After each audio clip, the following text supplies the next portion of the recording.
Jom jaman sikit.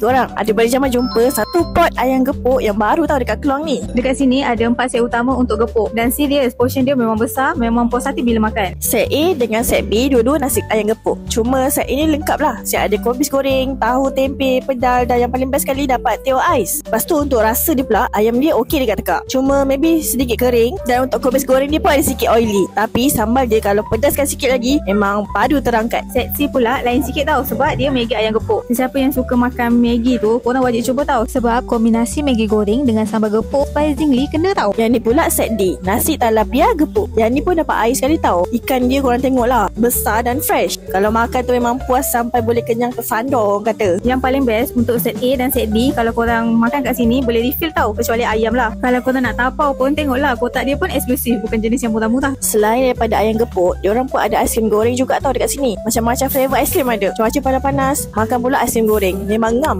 Oh ya, jangan lupa tau datang pada 29 November dari jam 10 pagi sampai 6 petang sebab ada grand opening. Mana tahu korang antara 20 orang terawal yang dapat aiskrim goreng percuma. So, jom ajak family, ajak kawan-kawan korang datang ramai-ramai support kedai baru ni dekat Taman Keluang Barat sebab adik dah kat Jamak approve.